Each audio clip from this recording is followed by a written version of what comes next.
نحمده ونصلي على رسوله الكريم اما بعد فاعوذ بالله من الشيطان الرجيم بسم الله الرحمن الرحيم رب اشرح لي صدري ويسر لي امري واحلل عقدة من لساني يفقهوا قولي۔ باب مسجد قباء۔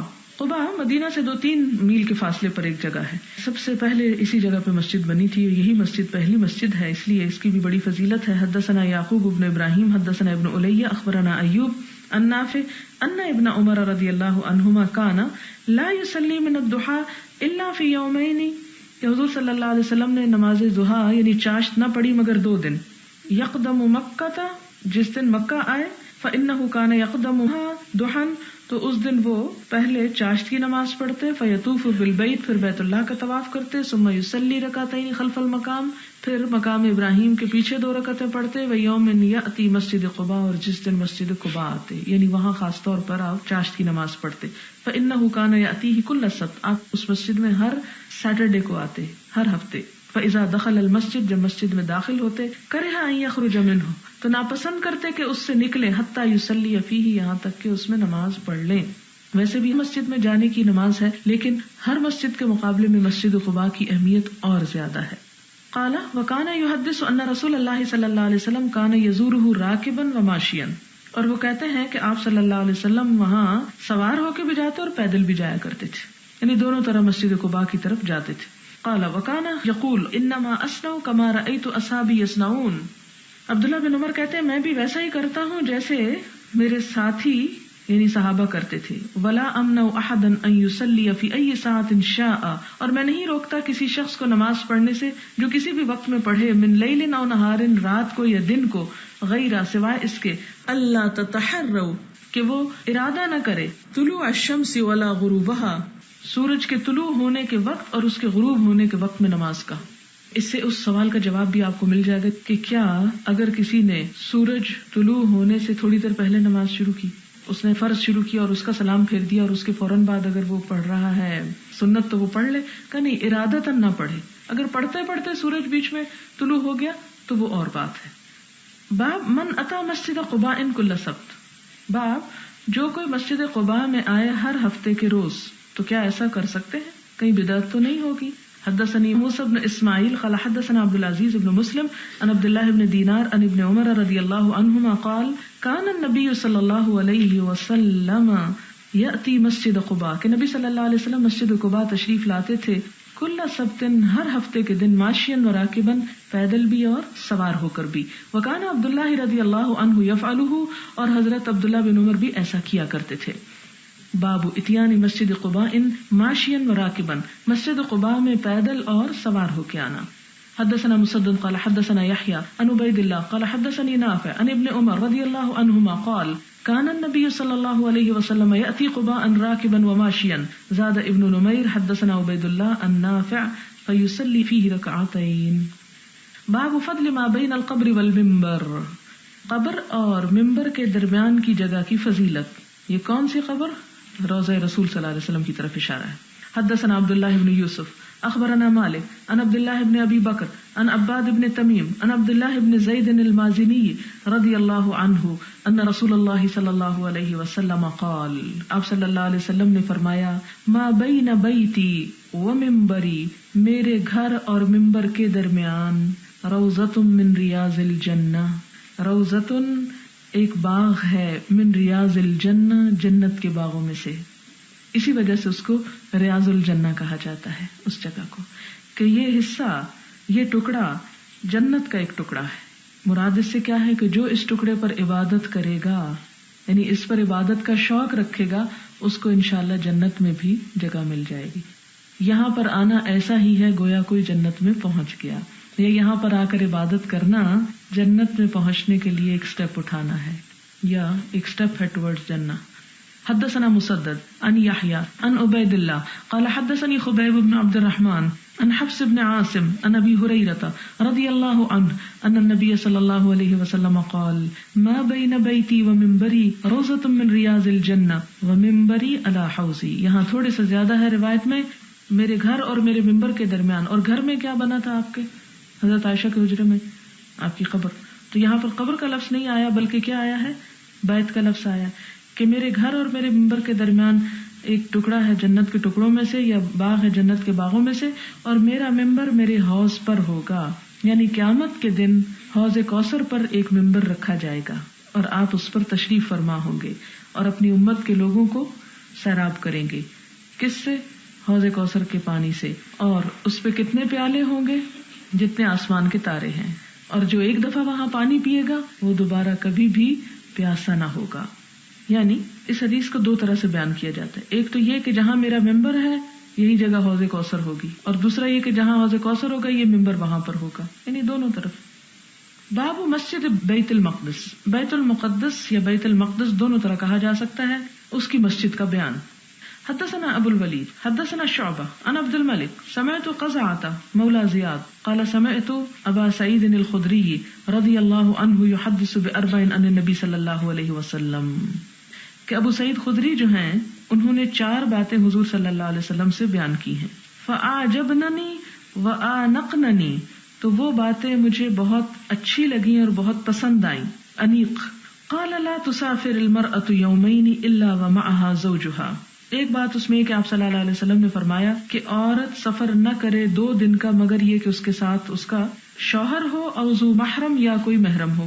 دوسری بات ولا صوم فی یومین، اور نہیں کوئی روزہ 2 دنوں میں۔ یہ کون سے 2 دن ہیں؟ الفطر والاضحیٰ، عید الاضحیٰ اور عید الفطر۔ ولا صلاۃ بعد صلاتین، اور نہیں کوئی نماز 2 نمازوں کے بعد، بعد الصبح، صبح کی نماز کے بعد، حتی تطلع الشمس، یہاں تک کہ سورج طلوع ہو جائے، وبعد العصر، اور عصر کے بعد، حتی تغرب، یہاں تک کہ غروب ہو جائے۔ لیکن سبب کی نماز اس کے علاوہ ہے جس کا پیچھے ذکر گزر چکا۔ ولا تشد الرحال، اور نہ باندھی جائیں، تیار کی جائیں سواریاں، الا الی 3 مساجد، مگر 3 مسجدوں کی طرف، مسجد الحرام و مسجد الاقصی و مسجدی، مسجد حرام، مسجد اقصی اور میری مسجد کی طرف۔ بسم اللہ الرحمن الرحیم۔ ابواب العمل فی الصلاۃ، نماز میں کام کرنے کا بیان، یعنی نماز میں کیا کیا کیا جا سکتا ہے۔ ایک تو وہ آپ کریں گے جو نماز کا حصہ ہے، اس کے علاوہ آپ کیا کر سکتے ہیں۔ مثلا آپ کے جسم پہ خارش ہو رہی ہے، آپ کر سکتے ہیں کہ نہیں۔ مثلا کوئی چیز آپ پہ آ گری، آپ اس کو ہٹا سکتے ہیں کہ نہیں۔ مثلا بچہ رو رہا ہے، آپ اس کو اٹھا سکتے ہیں کہ نہیں۔ کیا کر سکتے ہیں، کیا نہیں کر سکتے، دیکھتے ہیں کیا بتایا جاتا ہے۔ باب استعانت الید فی الصلاۃ، باب استعانہ مدد لینا، الید ہاتھ سے، فی الصلاۃ نماز میں، یعنی نماز میں ہاتھ سے کوئی کام کرنے کی مدد لینا۔ اذا کان من امر الصلاۃ، اگر وہ کام نماز کے کاموں میں سے ہو، یعنی جو چیز نماز میں مدد دے رہی ہو وہ کام لیا جا سکتا ہے۔ وقال ابن عباس رضی اللہ عنہما، ابن عباس رضی اللہ تعالی عنہما کہتے ہیں، یستعین الرجل فی صلاتہ من جسدہ بما شاء، مدد لے سکتا ہے انسان اپنی نماز میں اپنے جسم کے جس حصے سے وہ چاہے، یعنی اپنے بدن سے جو کام وہ نماز کے لیے لیتا ہے وہ لے سکتا ہے۔ ووضع ابو اسحاق، اور رکھی ابو اسحاق نے، قلنسوتہ، اپنی ٹوپی، فی الصلاۃ نماز میں، ورفعها، اور اس کو اتارا بھی۔ تو اس سے کیا پتہ چلتا ہے کہ جیسے دوپٹے کا پلو اگر نیچے کو گر جائے تو اس کو اوپر کر سکتے ہیں، کیونکہ اگر آپ نے اوپر نہ کیا تو ہو سکتا ہے جو اوپر ہے وہ بھی نیچے آ جائے، اور اس طرح ساری نماز جائے۔ ووضع علی رضی اللہ عنہ کفہ علی رسغہ، اور حضرت علی رضی اللہ تعالی عنہ نے اپنی ہتھیلی رکھی کہاں؟ علی رسغہ الایسر، اپنے بائیں پونچے کلائی کے اوپر۔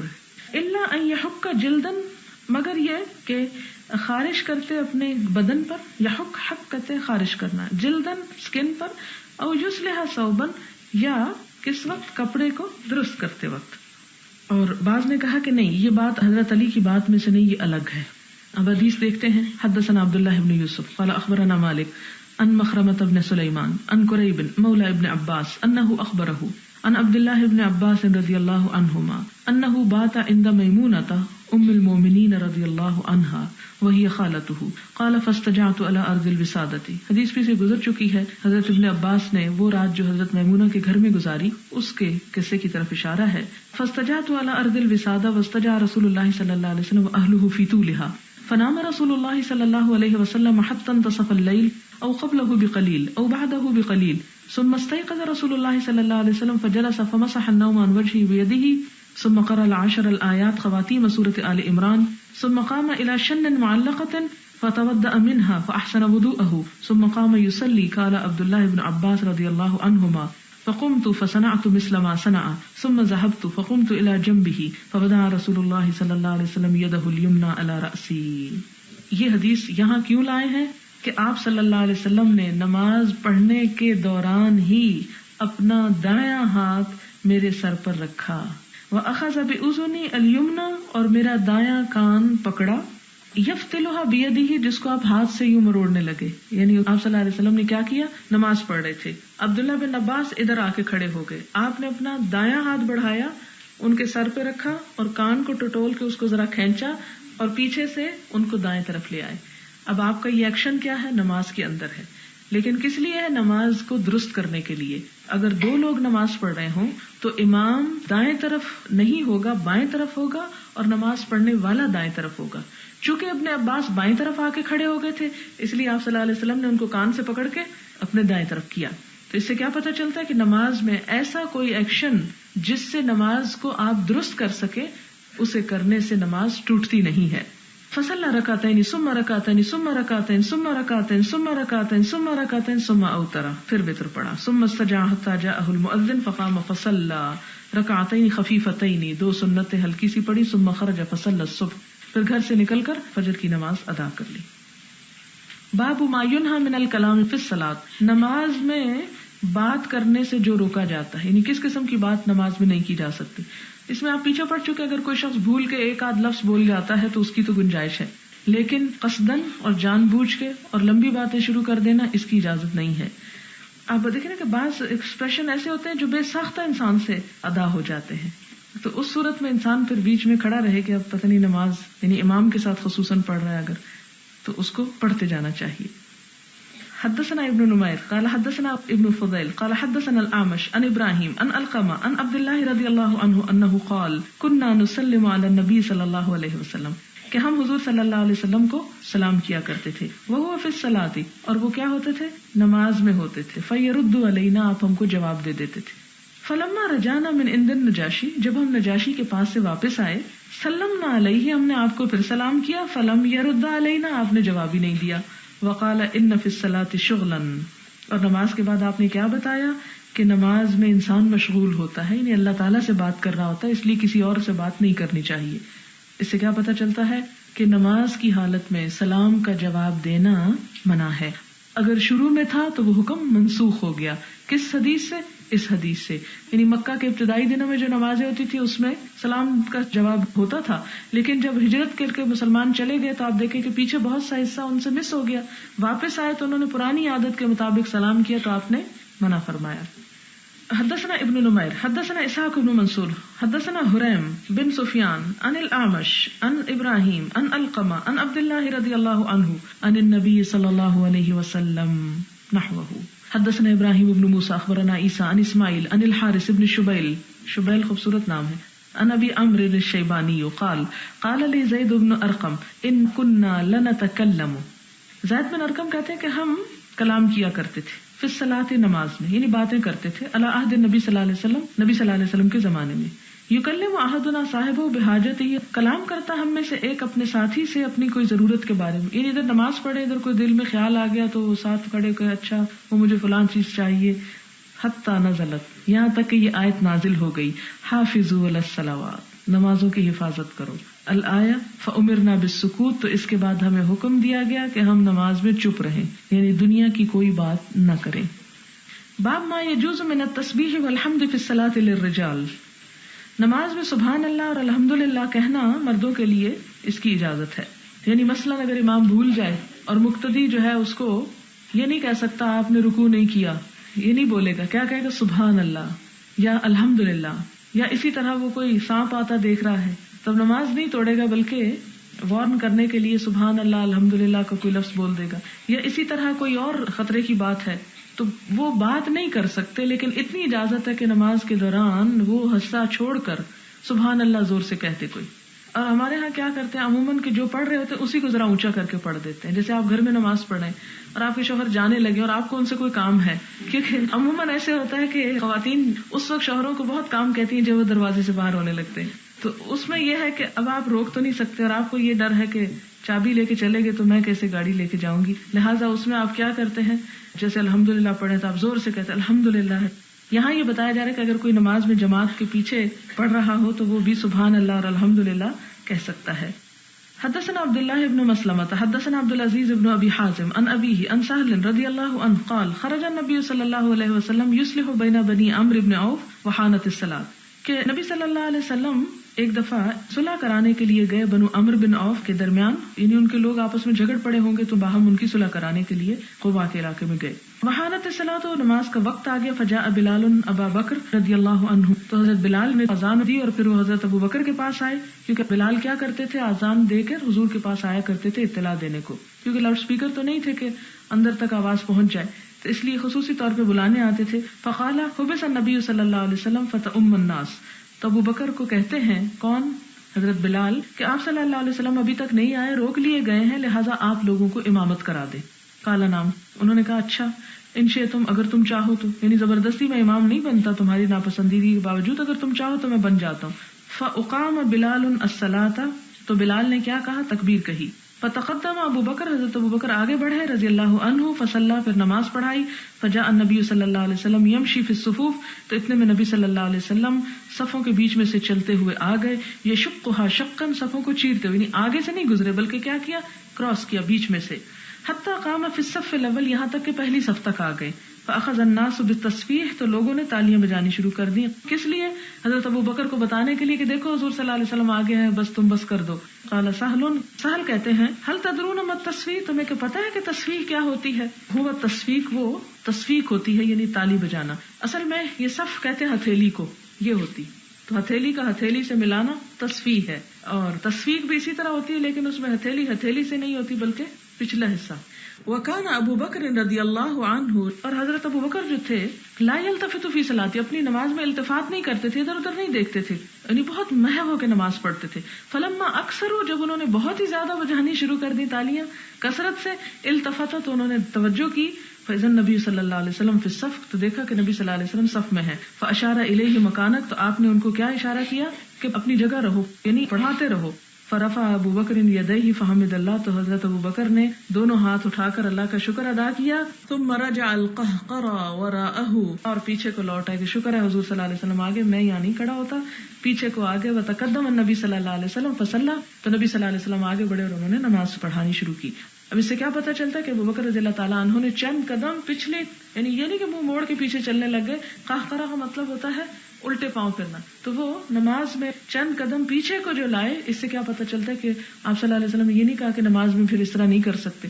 اگر کسی بھی ضرورت میں اگر انسان کو آگے یا پیچھے ہونا پڑے نماز کی صف برابر کرنے کے لیے, تو اس سے نماز میں خلل نہیں آتا. جیسے یہ بتایا گیا کہ اکیلا انسان صف نہیں ہو سکتا.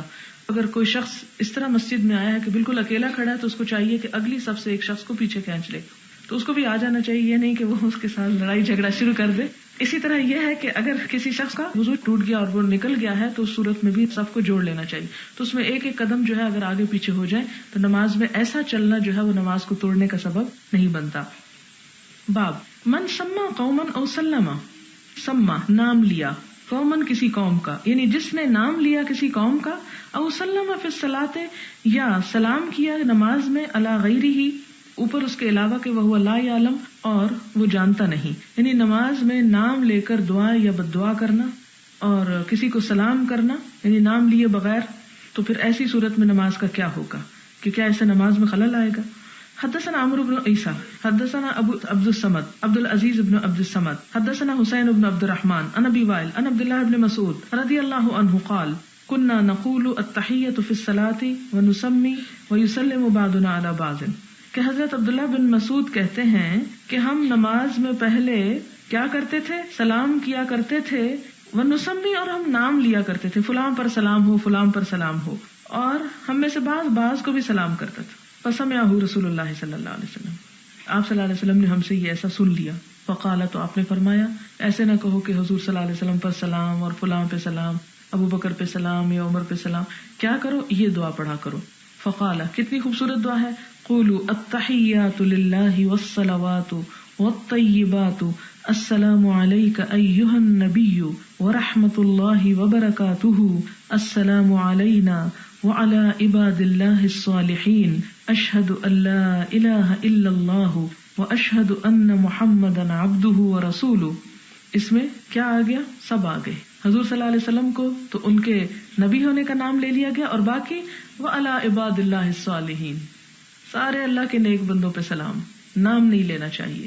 اور آپ نے کیا فرمایا؟ فَإِنَّكُمْ إِذَا فَعَلْتُمْ ذَلِكَ، اگر تم نے ایسا کر لیا، فَقَدْ سَلَّمْتُمْ عَلَى كُلِّ عَبْدٍ لِلَّهِ صَالِحٍ فِي السَّمَاءِ وَالْأَرْضِ، تو اس طرح تم نے زمین اور آسمان میں ہر اللہ کے نیک بندے پر سلام بھیج دیا. لہذا نام لے کر سلام مت کرو. باب التصفیق للنساء، عورتوں کے لیے تالی بجانا، یعنی مرد تو سبحان اللہ الحمدللہ کہیں گے، اور اگر امام بھول گیا ہے اور مردوں میں سے سب بھول گئے ہیں تو عورت یاد کرا سکتی ہے. گواہی کے باب میں آپ بہت ناراض ہوتے ہیں، تو اس میں یہ آتا ہے کہ 2 مرد ہوں، اور اگر 2 نہ ہو تو 1 مرد اور 2 عورتیں. اور 2 عورتیں کس لیے؟ اگر ایک بھول جائے تو دوسری یاد کرا دے. تو یہاں سے کیا پتہ چلتا ہے کہ اگر سارے مرد بھول رہے ہیں، کوئی یاد نہیں کرا رہا، تو عورت یاد کرا دے. عورت کی فضیلت ثابت ہو رہی ہے، یعنی عورت بھی بتا سکتی ہے، اور اس میں یہ ہے کہ وہ تالی بجائے گی تاکہ پتہ چلے کہ یہ عورت بتا رہی ہے. حدثنا علی بن عبداللہ حدثنا سفیان حدثنا زہری عن ابی سلمہ عن ابی ہریرہ رضی اللہ عنہ عن النبی صلی اللہ علیہ وسلم قال التسبیح للرجال والتصفیق للنساء، تسبیح مردوں کے لیے، تصفیق عورتوں کے لیے. امام مالک کہتے ہیں کہ عورت اور مرد دونوں سبحان اللہ کہیں. امام مالک کا مذہب یہ ہے، لیکن امام مالک ہو سکتا ہے ان کو یہ حدیث نہ پہنچی، اس لیے انہوں نے مردوں کے سبحان اللہ پر قیاس کر کے عورتوں کو بھی کہا. لیکن اسلام میں دونوں انڈیویجول الگ الگ ہیں، اور دونوں کے لیے طرز عمل مختلف ہے. یہاں حدثنا يحيى حدثنا وكيع عن سفيان عن ابي حازم عن سهل بن سعد رضي الله عنه قال قال النبي صلى الله عليه وسلم التسبيح للرجال والتصفيق للنساء. باب من رجع القهقرة في الصلاة او تقدم بامر ينزل به، رواه سهل بن سعد عن النبي صلى الله عليه وسلم. اب یہ حدیث پہلے گزر چکی ہے، اس لیے صرف ریڈنگ کروں گی. حدثنا بشر بن محمد اخبرنا عبد الله قال يونس قال الزهري اخبرني انس بن مالك ان المسلمين بينهم في الفجر يوم الاثنين وابو بكر رضي الله عنه يصلي بهم ففجأهم النبي صلی اللہ علیہ وسلم. یہاں نیا لفظ ہے فجأهم، اچانک ان کے سامنے آئے نبی صلی اللہ علیہ وسلم. کس طرح آئے تھے؟ وقد كشف الستر حجرة عائشة رضی اللہ عنها، حضرت عائشہ کے حجرے کا پردہ ہٹایا تھا آپ نے. فنظر الیہم وهم صفوف فتبسم يضحك فنكس ابو بکر رضی اللہ عنہ على عقبیہ وظن ان رسول اللہ صلی اللہ علیہ وسلم يريد ان يخرج الى الصلاة وهم المسلمون ان يفتتنوا في صلاتهم فرحا بالنبي صلی اللہ علیہ وسلم حين رأوه فاشار بيده ان اتموا ثم دخل الحجرة وارخى الستر وتوفي ذلك اليوم. یہاں سے ایک بات یہ بھی پتہ چلتی ہے، تبسم يضحك، یعنی صرف مسکرانا ہی نہیں، ہنستے ہوئے اگر آواز نکل جائے تو اس سے کوئی جرم نہیں ہو جاتا. اگرچہ آپ صلی اللہ علیہ وسلم نے مسکرانے کو بہتر سمجھا، پسند فرمایا، اور مسکراتے ہی تھے، اور آپ سے بڑھ کے مسکرانے والا کوئی نہیں تھا، لیکن اس کے باوجود یہاں اس حدیث سے کیا پتہ چلتا ہے کہ ہنستے بھی تھے. اور ٹھیک ہے، بہت کہکے لگانے کو منع کیا گیا، اور کہکے لگانے سے دل مردہ ہو جاتا ہے، لیکن اس کا یہ مطلب نہیں کہ کبھی انسان اونچی آواز سے ہنس ہی نہیں سکتا، ہنس سکتا ہے. ہم نے جب اپنی عقل پہ دین کو پرکھا، عقل سے نتیجے نکالنے لگے، تو ہم نے بہت سختیاں پیدا کر دی. بابن اذا دعت الام ولدها في الصلاة، جب ماں بلائے اپنے بچے کو نماز میں تو کیا کیا جائے؟ کیا بچہ جواب دے یا نماز پڑھتا جائے؟ وقال الليث حدثني جعفر عن عبد الرحمن بن هرمز قال قال ابو هريرة رضی اللہ عنہ قال رسول اللہ صلی اللہ علیہ وسلم. حضرت ابو ہریرہ سے روایت ہے کہ نبی صلی اللہ علیہ وسلم نے فرمایا، نادت پکارا، امرأتن ایک عورت نے، ابنہا اپنے بیٹے کو، وہوا اور وہ، فی صومعتہ اپنے عبادت خانے میں تھا. بنی اسرائیل کا واقعہ معلوم ہوتا ہے، یعنی پہلی قوموں میں سے کسی قوم میں صومع صوامع قرآن میں آتا ہے، لہدمت صوامع. قالت، وہ کہنے لگی، یا جریج، بیٹے کا نام جریج تھا، او جریج. فقال، تو جریج نے کہا، اللہم امی و صلاتی، یا اللہ میری ماں اور میری نماز، میں کیا کروں؟ قالت یا جریج، ماں پھر پکاری، یا جریج. قال اللہم امی و صلاتی. قالت یا جریج. قال اللہم امی و صلاتی. قالت اللہم لا یموت جریج حتی ینظر فی وجہ المیامیز. ماں نے بددعا دی، یا اللہ نہ مرے جریج یہاں تک کہ دیکھ لے بدکار عورتوں کی چہرے. میامیز جو ہے یہ بدکار عورت. وکانت تأوی الی صومعتہ، اور تھی ایک عورت پناہ لیتی جریج کے عبادت خانے میں. جیسے وہ مسجد نبی میں ایک عورت کا خیمہ تھا، تو اسی طرح یہ عورت بھی کیا تھی، جریج کا جو عبادت خانہ تھا اس کے ایک حصے میں رات گزار لیتی تھی آ کے. راعیتن بکریاں چراتی تھی، ترعى الغنم بکریاں چراتی، فولدت تو اس نے ایک بچے کو جنم دیا. فقیل لها تو اس عورت سے کہا گیا، ممن هذا الولد یہ بچہ کس کا ہے، یعنی تو اکیلی عورت ہے، بچہ کہاں سے آ گیا. قالت من جریج تو اس نے جریج پر الزام دھر دیا. نزل من صومعته کہنے لگی کہ وہ اپنے عبادت خانے سے اترا تھا، یعنی مجھ سے زنا کیا. قال جریج نے کہا، این هذه کہاں ہے وہ عورت جو یہ کہتی ہے، التی تزعم جو یہ دعویٰ کرتی ہے، ان ولدها لی کہ اس کا بچہ میرا ہے. قال کہا، کس نے، جریج نے، یا بابوس اے بچے. بابوس یا تو بچہ ہے یا بابوس اس کا نام ہے، جیسے ہم بھی کہتے ہیں بابو. من ابو کا تیرا باپ کون ہے. قال راعی الغنم بکریوں کا چرواہا، یعنی تو نہیں. اس سے کیا پتہ چلتا ہے، اس سے 2-3 باتیں پتہ چلتی ہیں. سب سے اہم بات تو یہ پتہ چلتی ہے کہ والدین کی دعا یا بد دعا بڑی اہمیت رکھتی ہے، اس سے ڈرنا چاہیے، اس سے بچنا چاہیے. یہاں پر ماں جو ہے بچے کو پکار رہی ہے جبکہ وہ عبادت کر رہا ہے، عبادت میں مصروف ہے، اور بچہ اس کو پتا نہیں کہ مجھے جواب دینا چاہیے نہیں، اور وہ پریشان ہے اور کنفیوز ہے، کہتا ہے اللہم صلاتی و امی. مسئلہ نہیں معلوم ہوگا اس لیے جواب نہیں دیا اس نے. لیکن اس کے باوجود بار بار ماں پکارتی رہی، بچے نے جواب نہیں دیا، اگرچہ وہ عبادت کر رہا تھا. تو ماں ناراض ہو گئی. ماں جب ناراض ہوئی تو اس نے کیا کیا، بد دعا دے دی. عموماً مائیں ایسا کرتی ہیں، وہ بد دعا قبول ہو گئی. اسی لیے کہتے ہیں نا کہ بچوں کو بد دعائیں نہیں دینی چاہیے. ہمارے ہاں عموماً مائیں بہت زیادتی کرتی ہیں، چھوٹی چھوٹی باتوں پہ بچوں کو، یعنی ڈانٹ تو سکتے ہیں آپ، ناراض بھی ہو سکتے ہیں. اور اس میں حضرت ابوبکر کا اسوہ حسنہ آپ کے سامنے ہے کہ حضرت عائشہ کے پیچھے پڑے رہتے ہیں، کبھی ان کو کچھ چوکا لگا رہے ہیں، کبھی ڈانٹ رہے ہیں، کبھی کچھ کر رہے ہیں. اور والدین کی یہ سختی بھی محبت کی ایک علامت ہوتی ہے کہ بعض اوقات آپ کو محبت فائدہ دیتی ہے، بعض اوقات سختی آپ پہ کرنی پڑتی ہے تاکہ آپ کی اصلاح ہو سکے، کیونکہ ماں باپ بچوں کے دشمن نہیں ہوتے.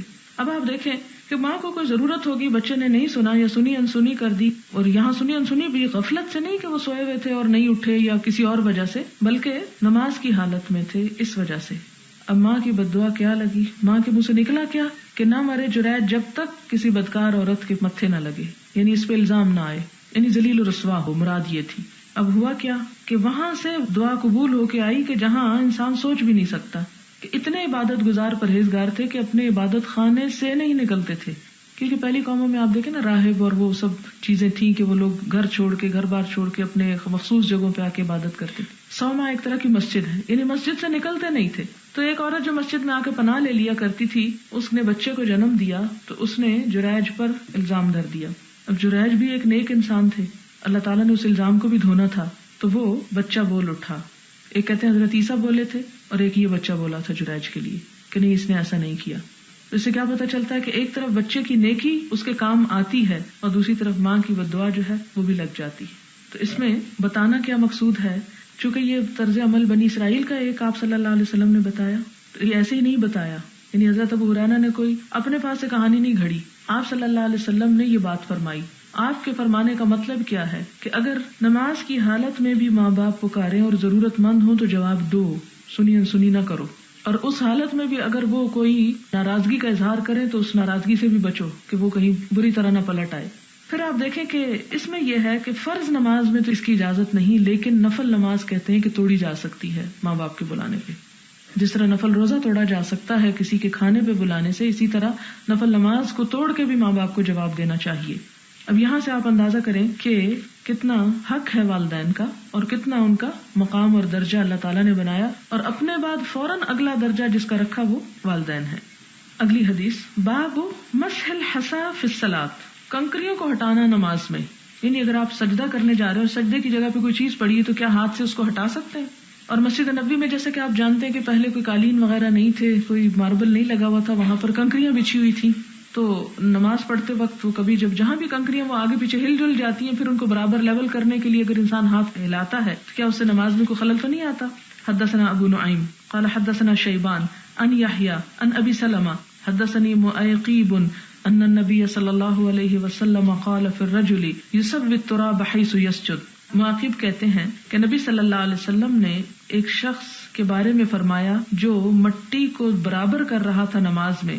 قالا، کیا فرمایا؟ ان کنت فاعلا فواحدۃ، اگر ایسا کرنا ہے تو ایک ہی دفعہ کر لو. یعنی بار بار ان پہ ہاتھ مارنا اور بار بار ہاتھوں کو ہلانا یہ ناپسندیدہ ہے. اگر تم نے کرنا ہے تو بس ایک دفعہ ایسے کر لو اور نماز پڑھو، یعنی توجہ اپنی نماز ہی میں رکھو. باب بسط الثوب فی الصلاۃ للسجود، نماز میں سجدے کے لیے کپڑا بچھانا. بعض اوقات آپ دیکھتے ہیں کہ آپ جائے نماز بچھاتے ہیں اور جائے نماز کا ایک کونا مڑ جاتا ہے، دورہ ہو جاتا ہے، یا کوئی بچہ چلتا جاتا ہے اور جائے نماز لپیٹ دیتا ہے آپ کی. اب آپ جب سجدہ کرنے لگے تو آپ کیا کریں؟ لپیٹی ہوئی پڑی رہے آپ کے پاؤں کے پاس اور آپ نیچے سجدہ کر لیں؟